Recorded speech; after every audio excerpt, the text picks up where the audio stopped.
Welcome to This Explainer. I'm absolutely thrilled you're here today because, well, we're going to tackle something that impacts literally every single day of your life. We are going to completely demystify how your brain actually builds, maintains, and breaks routines. We're diving straight into the neuroscience of habits to give you actionable, science-backed tools for both creation and disruption. So let's forget the guesswork and look right under the hood at the neurology of how you operate. To understand why this matters so much, consider this number for a second. 70%. It's estimated that up to 70% of our waking behavior is entirely habitual.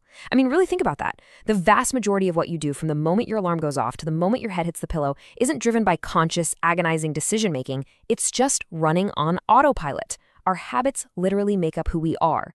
But despite how dominant they are, most of us have fundamentally misunderstood how they actually form in the brain. All right, let's kick things off with part one, the 21-day myth. So we've all heard the golden rule, right? It takes exactly 3 weeks, 21 days to wire in a new behavior. But the stark contrast between that pop psychology and the actual data is pretty wild. According to a landmark 2010 study by researcher Philippa Lawley, the timeline is vastly different. For the exact same habit, locking it in can take anywhere from 18 days to a staggering 254 days. It depends entirely on the individual. We're all highly variable. So if you struggle to form one specific habit quickly, it doesn't mean you're broken, and it definitely doesn't mean you can't form other habits easily. It just means the timeline is highly personal to you.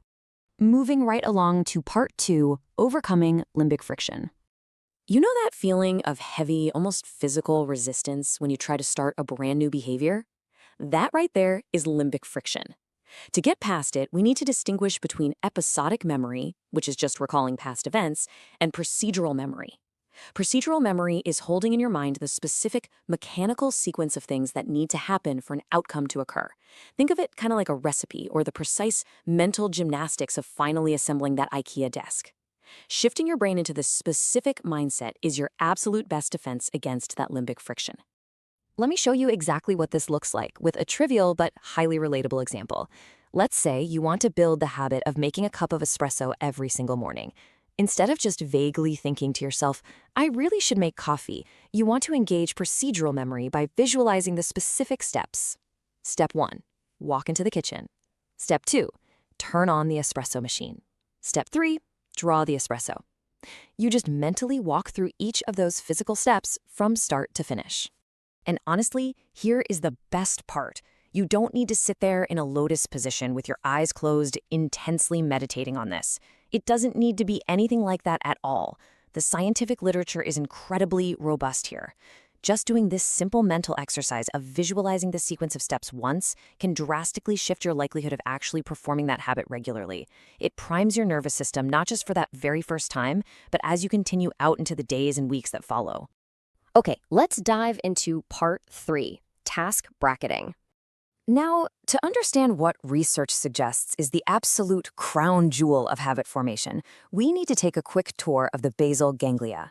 This is a set of neural circuits in your brain that dictate action execution, the go circuits that make you do things, and action suppression, the no-go circuits that help you restrain from doing things. Some of us naturally have robust no-go constraints but struggle to take action, while others jump right into action but totally lack restraint. Well, the basal ganglia manages this entire delicate balance. And looking at this timeline brilliantly illustrates how we can essentially hack those circuits.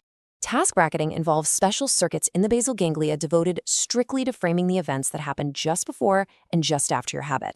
Notice how the execution of the habit itself is bracketed by the anticipation beforehand and the termination afterwards.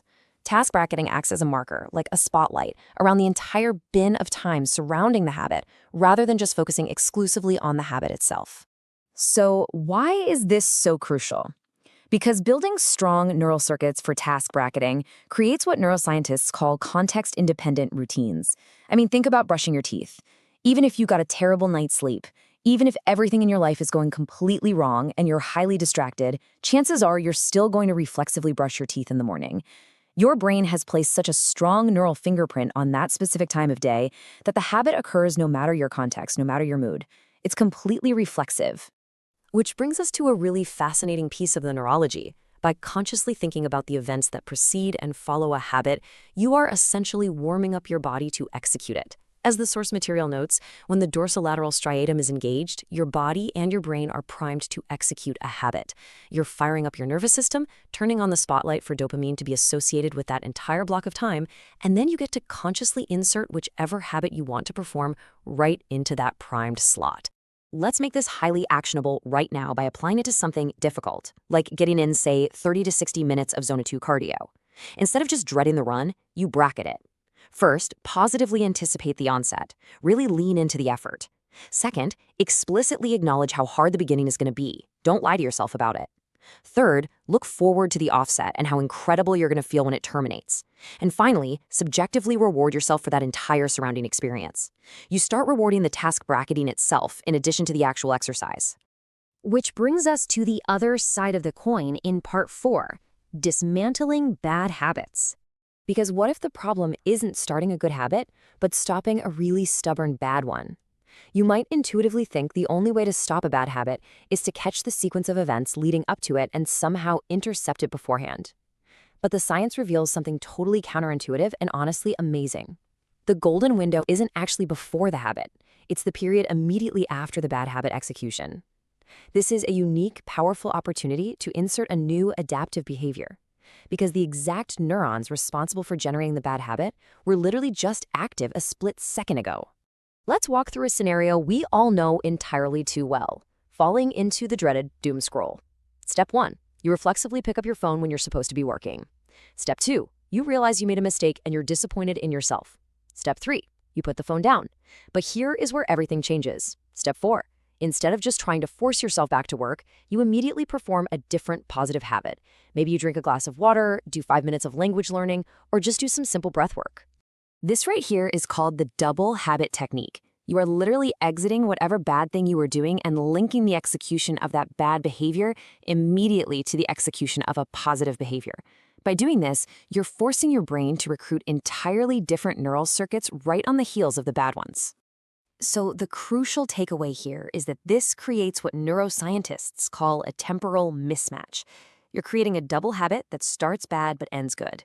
And doing this literally starts to dismantle the sequence of neural firing associated with the bad behavior. It's like throwing a wrench into the bad habit's momentum.